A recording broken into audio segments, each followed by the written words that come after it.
Israeli প্রধানমন্ত্রী Benjamin Netanyahu বলেছেন, ইরানের ক্ষেপণাস্ত্রের হুমকির কারণে তার ছেলের বিয়ের আয়োজন দ্বিতীয়বারের মতো স্থগিত করতে হয়েছে। আর এমন কথা বলে ইসরায়েলের তীব্র সমালোচনার মুখে পড়েছেন নেতানিয়াহু। বৃহস্পতিবার সকালে ইসরায়েলের দক্ষিণের সোরোকা হাসপাতালে ইরানি ক্ষেপণাস্ত্র আঘাত হানে। এতে হাসপাতালটি ক্ষতিগ্রস্ত হয়। ক্ষয়ক্ষতি পরিদর্শনে গিয়ে হাসপাতালটির সামনে টেলিভিশনে সাক্ষাৎকার দেন নেতানিয়াহু। সাক্ষাৎকারে যুদ্ধের ব্যক্তিগত খেসারত নিয়ে কথা বলেন ইসরায়েলি প্রধানমন্ত্রী। তিনি বলেন, আমরা প্রত্যেকে ব্যক্তিগতভাবে এ যুদ্ধে খেসারত দিচ্ছি, আর আমার পরিবারও এর ব্যতিক্রম নয়। নেতানিয়াহু বলেন, ক্ষেপণাস্ত্রের হুমকির কারণে আমার ছেলে আভনার দ্বিতীয়বারের মতো তার বিয়ের আয়োজন বাতিল করতে বাধ্য হয়েছে। এটি তার বাধ্যকতার জন্য একটি ব্যক্তিগত খেসারত।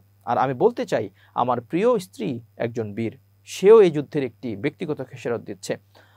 আভনার নেতানিয়াহুর বিয়ে প্রথমে নির্ধারিত হয়েছিল 2024 সালের নভেম্বরে, কিন্তু নিরাপত্তার কারণে তখন বিয়ের আয়োজন স্থগিত করা হয়। এরপর নতুন করে তারিখ নির্ধারণ করা হয় 2025 সালের 16 জুন। 13 জুন ইরানে নজিরবিহীন হামলা চালায় ইসরায়েল। জবাবে ইরান পাল্টা হামলা শুরু করে। এরই পরিপ্রেক্ষিতে বিয়ের আয়োজনটি দ্বিতীয়বারের মতো স্থগিত হয়েছে।